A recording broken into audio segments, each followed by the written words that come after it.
नमस्कार और स्वागत है आपका आज के इस वीडियो में। आज आज़ादी के उपलक्ष्य में आज 15 अगस्त के दिन हम बात करेंगे भारत के स्वर्णिम रचयिताओं के बारे में, उन लोगों के बारे में जिन्होंने आज़ादी के इन 76 सालों में हमें एक आज़ाद देश से गौरवपूर्ण देश बनाया। हम बात करेंगे उनके नीतिपूर्ण योजनाओं और सही फैसलों के बारे में, जिनकी बदौलत आज हम आर्थिक सफलता से लेकर सैन्य बल तक आगे हैं। विश्व के अग्रणी देशों में से एक है, चाहे पंडित जवाहरलाल नेहरू हो या नरेंद्र दामोदर दास मोदी। वहां से लेकर यहाँ तक का ये सफर स्वर्णिम इतिहास का सफर है, भारत के सर्वांगीण विकास का सफर है। जहां 1969 में इसरो की स्थापना हो रही थी, आज उसी इसरो की बदौलत हम मंगल और चांद तक पहुंच रहे हैं। इन्हीं प्रधानमंत्रियों की देन है। बात करेंगे भारत के प्रधानमंत्रियों के बारे में। जब देश 1947 में आज ही के दिन आजाद हुआ तो आजादी का ये सारा संघर्ष एक आवाज में बदल गया, और वो आवाज फूट पड़ा घर घर में रखे रेडियो से, पंडित जवाहरलाल नेहरू की आवाज में। आजादी की शाम जो भाषण उन्होंने दिया था उसे ट्रिस्ट ऑफ डेस्टिनी का नाम दिया गया था। वो काल था जब हमारे हाथ आजादी थी।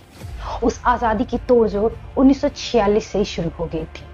अंग्रेजी सरकार ने कैबिनेट का गठन किया और उन्हें भारत भेजा ताकि भारत में एक ऐसी सरकार का गठन किया जा सके जो भारत का सही नेतृत्व कर सके। भारत के पहले प्रधानमंत्री पंडित नेहरू बने। 1947 से लेकर 27 मई 1964 तक 16 साल 286 दिन तक उन्होंने यह पदभार संभाला। उन्होंने सबसे महत्वपूर्ण कार्य ये किए कि उन्होंने भारतीय राजनीति और जनजीवन में लोकतांत्रिक मूल्यों का विकास किया।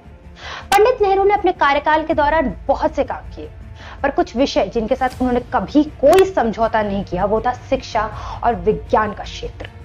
नेहरू सरकार ने शुरुआत से इस पर ध्यान दिया और शक्ति से काम किया। उस वक्त की सरकार ने प्राथमिक, माध्यमिक, उच्च और तकनीकी शिक्षा पर जोर दिया। सरकार द्वारा वैज्ञानिक नीति अपनाकर देश भर में वैज्ञानिक प्रयोगशालाएं स्थापित की गई।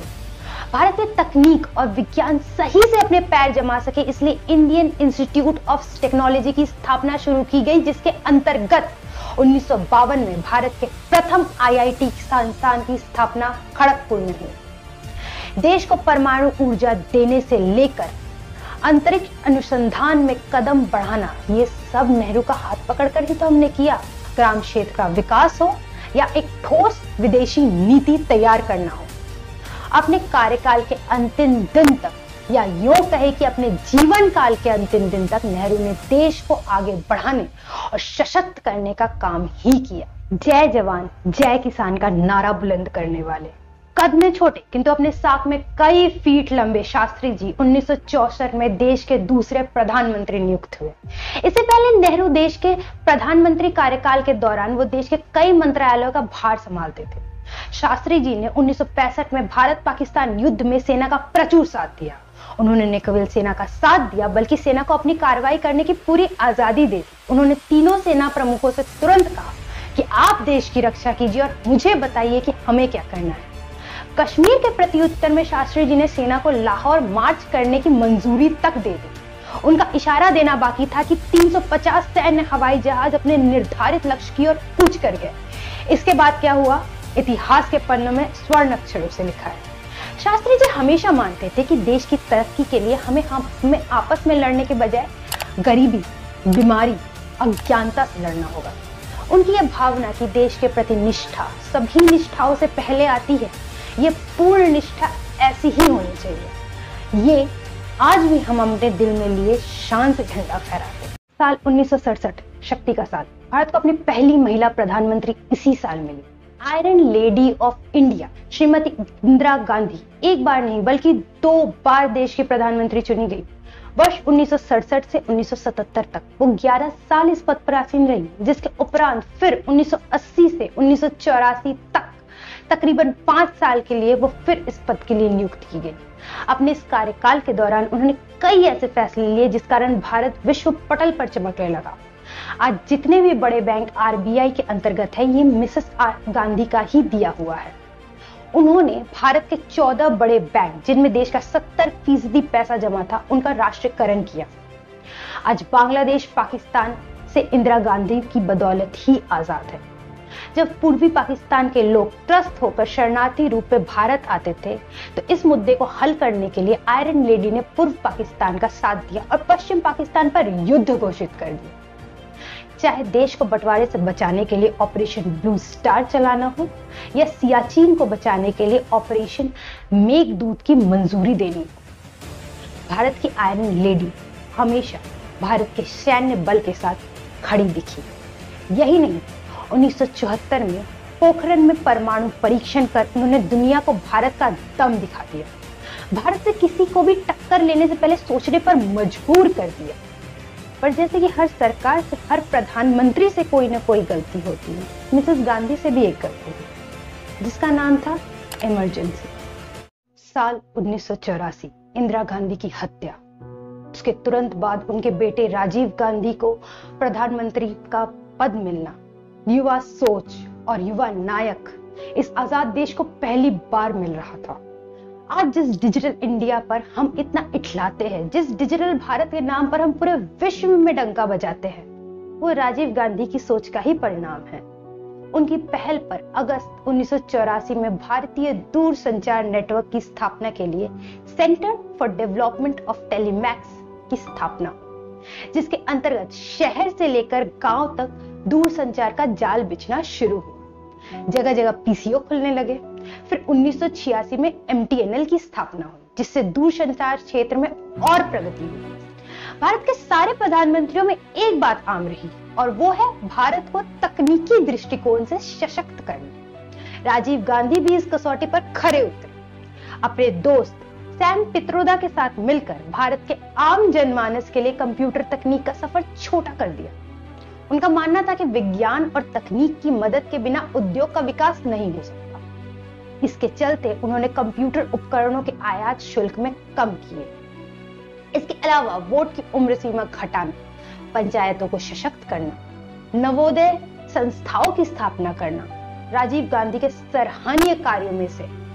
राजीव 21वीं सदी के भारत निर्माण के सक्रिय पात्र हमेशा रहेंगे।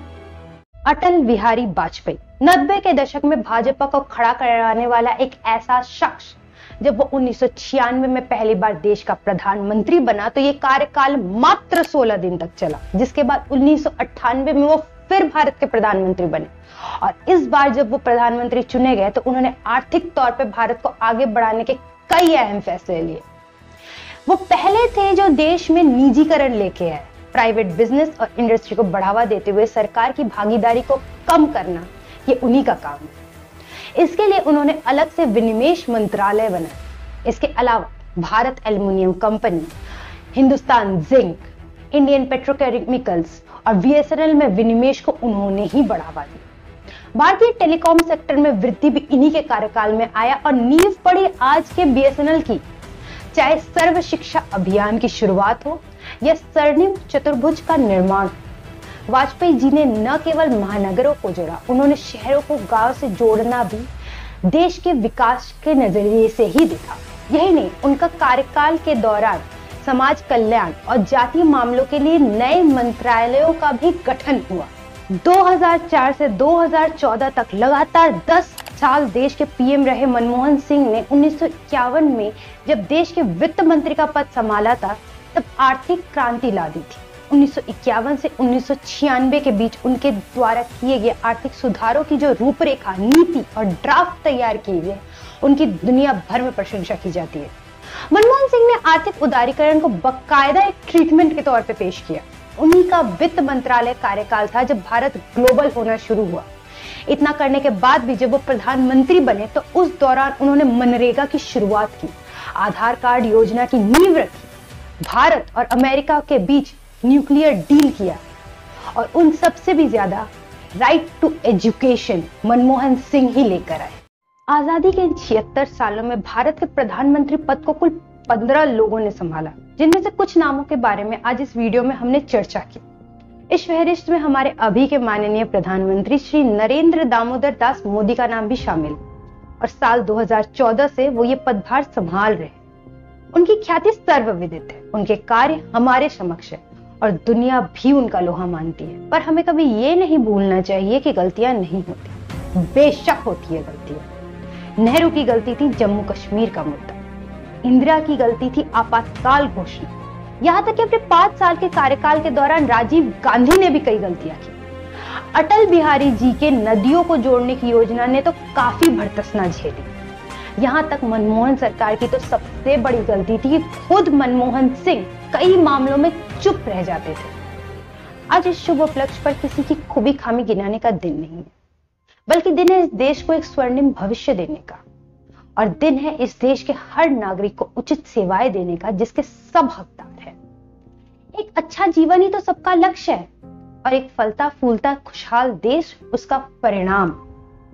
तो आइए आज साथ आए और तोड़ दे वो सारी बेड़ियां, आजाद हो जाए आज हम उनसे जो हमें एक विकासशील देश बनने से रोक रहा है, और हो जाए सही मायनों में आजाद।